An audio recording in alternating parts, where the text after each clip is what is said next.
it's a beautiful day, let's call into work and we'll go out and play, sweet darling. 'Cause I've got nothing but time on my hands, I just wanna spend a little time with my man, sweet darling.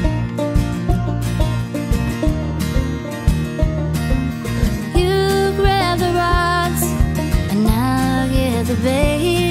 We'll do a little fishing, let's make it a day with the blue skies above and the sun on our skin. Oh, sweet darling, let's go fishing. I'm here with Christoph Hauer from BOKU in Vienna. So Christoph, how were you first introduced to the idea of ecohydraulics? It was actually a kind of, I don't say incident, but I was working as a student at the Institute of Hydrobiology, and there was a Stefan Schmutz who participated, I think, from the beginning on the Ecohydraulics community. And there were some posters hanging from one of the conferences, I think it was the one in Salt Lake City, where it was announced, and even the topic struck me and attracted me, and then I was asking a little bit more what's behind.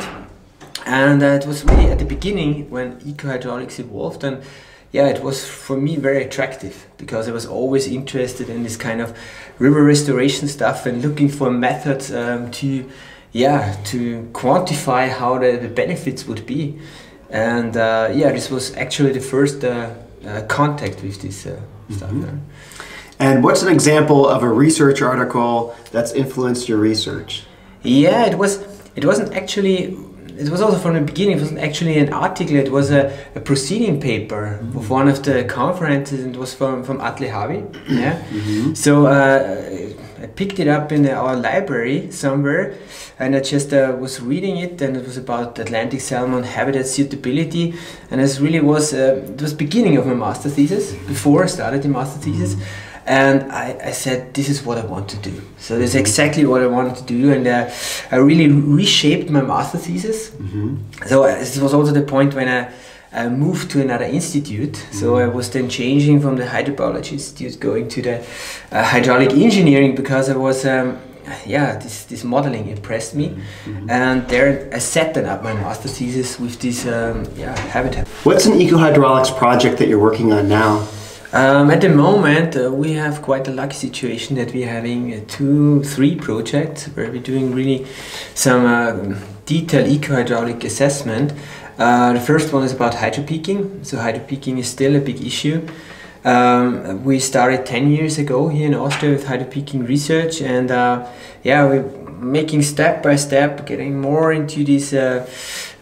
For us, it's always important to have this improved process understanding as well on the list, and actually we're working on looking how morphological changes in combination with hydropeaking are changing habitat suitabilities for target species like brown trout. And a second one is related to sediment management and also hydropower. So the aim here is how to find ways to improve the entire sediment continuum, as in entire sediment dynamics in the river systems.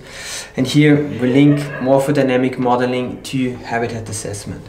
And the third one is dealing with freshwater pearl mussel restoration and the boundaries which are required that a healthy population can establish. And here we're also applying 2D modeling and dealing with sediment dynamics and habitat suitability. So looking into the future, what's an ecohydraulics topic that you think future generations will be better positioned to answer than we can do now? Yeah, so I think the overall umbrella stuff is really dealing all with these climate change issues. And here we see that the new form of the pollution in our river environment is very tricky, so you cannot see them. These are all these medical stuff which is not treated by the sewage plants, and but it's heavily impacting our aquatic ecosystem. And I think here we're needing some important progress in our community to participate, to bring up some concepts for solutions and also for methods and tools to handle this. And I think this is one of the big challenges. Yeah, it's interesting because with ecohydraulics, we're often talking about the flow regime, sediment regime, and what organisms need, but water quality hasn't been a big part of our community yet. you know, It's true. just where we are. Yeah. So yeah, like antibiotics, Yeah. caffeine, Yeah. microplastics. Yeah. Yeah, it's Yeah. that's good. Is there anything else you want to add? Yes. So what I wanted to add. So it's for me, it's always interesting now.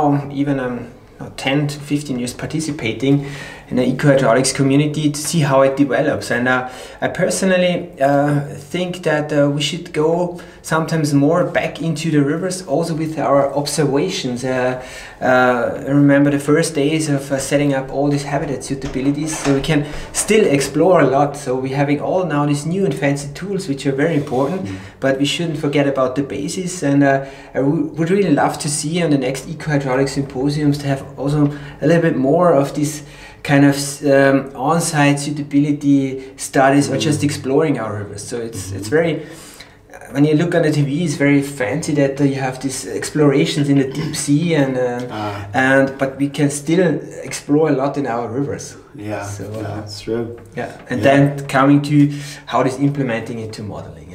Yeah, at least, yeah, good. All right, well, thank you. Yeah, thank you, Greg. It was great.